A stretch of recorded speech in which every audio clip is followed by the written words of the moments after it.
Yeah, I guess. Well, while I was in LaSalle, my mom is a very hard worker. Mm-hmm. She worked night shifts. Like she's always working. Mm-hmm. I kind of had to watch myself. So being around her, I just developed a really tough working mindset. Also, my girlfriend at the time, she wakes up at like 4 a.m. to work out. So Mm-hmm. a lot of times I'm up at 4 a.m. too. But Mm-hmm. when I was in LaSalle, one of the coaches told me like they were trying to hurt my confidence, but I mean it didn't work. I mean maybe a little bit. They were telling me like, oh, you're not going to get drafted in the top 2 rounds, blah blah blah. Yeah. So that last year in LaSalle, I was kind of just focusing on school. I was like, okay, let's see how many credits I can get, and Mm-hmm. then after school, I was ready to go home, Mm-hmm. ready to fly back out.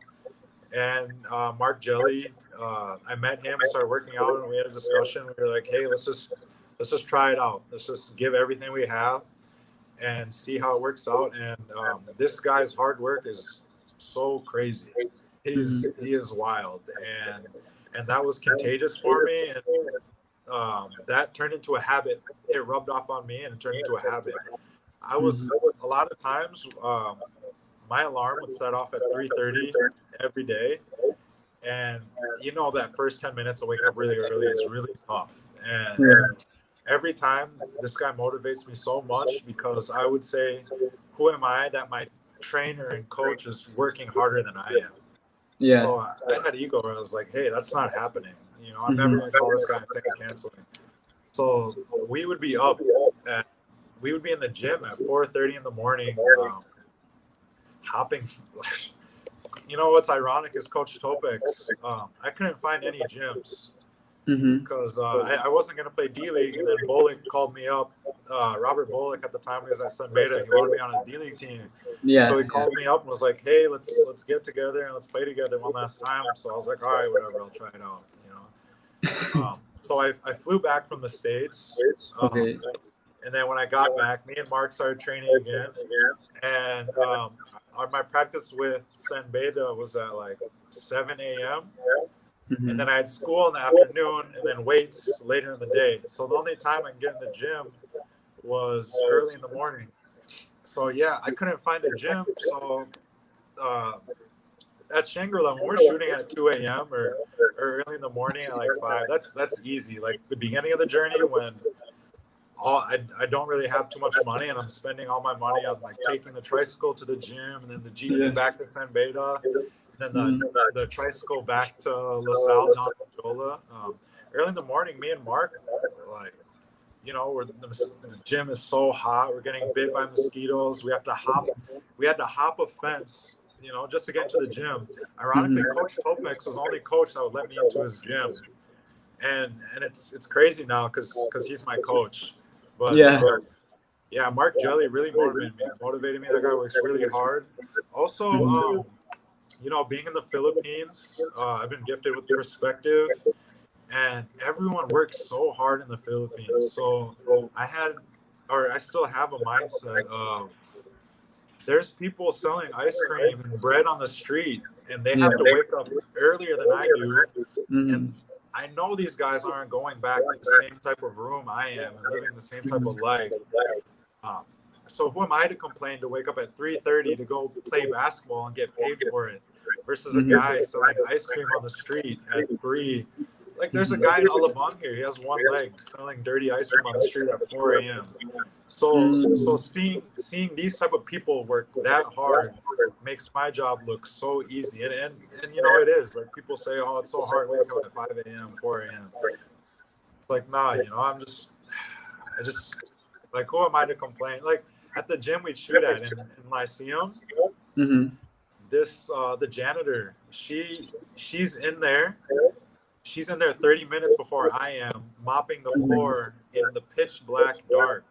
Yeah. you know, like she's the one who works hard. Like those are the type of people that motivate me and make hard work easy. And waking up early or working out any time of the day, I just really enjoy. But yeah, Mark Jelly and seeing those people work really hard, they're very motivating for me. So Where did that stem from? Like the appreciation of the hard work of people that are, yeah, the janitors or the people selling ice cream or people that you see on the streets. Like you see them working hard, even if It's only what 3 4 a.m. Where did that come from? Was it more of like your upbringing, or the way you were? Oh yeah, the upbringing or the way you were shaped up by your parents. Where did that come from? That you're motivated based from what you see and you're observing from the outside world.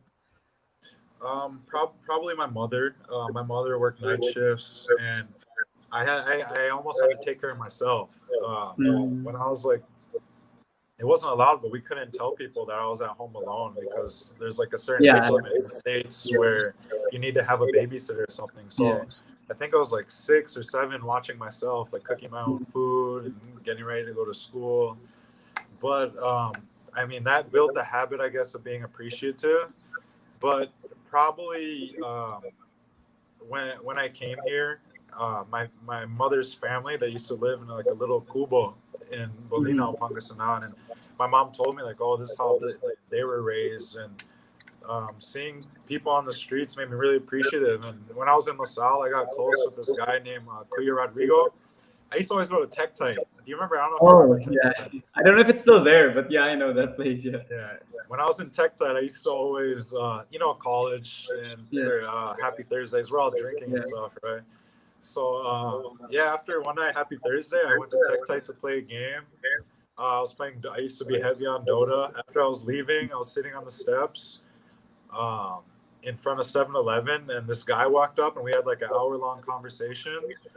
And I walked back with him, and he's a tricycle driver there. You know where all the tricycle drivers are Yeah. in the alley? Mhm. Yeah, his name's Cuya Rodrigo, and we had a long conversation, and he showed me perspective on his life, and we're close friends now to this day. I was talking to him yesterday. Yeah, Mhm. we actually message all the time, and I would go to it's not a house, but I can't really describe how he lives, but Mhm. it's very different to people in America, Mhm. and being able to see the the how big the broadness of economics is here. Like in LaSalle, there's some wealthy people in LaSalle, like they got Mhm. drivers and this and that. And Yeah. then right down the street, you have kids begging for money, but they don't Mhm. but they don't notice each other Mhm. because they don't offer the perception to see where each other's coming from. So when I saw how he was living and how he lives, I just had an appreciation for how I am, and even though he didn't have a lot of money, he's so happy, and so Mhm. appreciative. And like after the day I think we played Ginebra, we lost to Ginebra, I think. um, Mhm. we lost the day before the Ginebra game. His mother passed away, and he was crying, and we were talking to each other, and um, he's still wishing me luck. He's still praising and worrying about other people, so I think this guy Rodrigo, he definitely blessed me with perception on appreciating my life situation, and Mhm. also understanding where others are coming from too, because we're all born on different spots of the Mhm. race. Some people are born ahead of others, and I think it's important we understand that. Sorry, I'm just ranting. I go off sometimes. Yeah, great story. Like I like the part of my podcast where it's about like life lessons and people that listen to it that are not like only basketball fans. They learn from the athlete because yeah, there's a lot of life lessons you could get from the basketball players like you. And like yeah, that like pretend when you meet someone you don't know like if you ignore them or if you having a bad day and you don't mind them. What if that guy was like Kuya Rodrigo and like you Yeah, guys became close friends. So I think I people should also learn that they should value like friendships and all these people they meet because you never know if how deep your relationship or your friendship's gonna be and how important it is also in your life. Like I'm pretty sure he's done a lot also for you in terms of giving you advice or just talking to you in general, which is a great yeah, help especially now in the pandemic wherein you guys can't meet face to face, but then you can still talk through social media. So it's really great that you found someone like that also, and you of course could help him with his difficulties and the hardships he's encountering in his life. And he'll be grateful that he was able to meet you at like the middle of the night when you were playing in Tech Tide. It's such yeah, a yeah. thing you It's never expect. Yeah, it's crazy, man. Life is so weird, Especially like especially a lot of. I mean, I don't mean to talk bad about America or anything, but a lot of Americans are very ignorant because the social class there is so like the lower Yeah. class in America. It's still fairly good, you know, Yeah. and we tend to not appreciate that. Like Mm-hmm. I brought Queen Rodrigo before we got on lockdown. I brought him to a Korean barbecue restaurant Mm-hmm. in Archers, like on the top Mm-hmm. floor, Yeah. Yeah. and There's a lot there. he didn't want to eat in there. And I kept asking him why. It turns out because he didn't know how to. He's never seen a Korean barbecue pan before, and he didn't know how it works. So like that type of stuff, just understanding where people are coming from.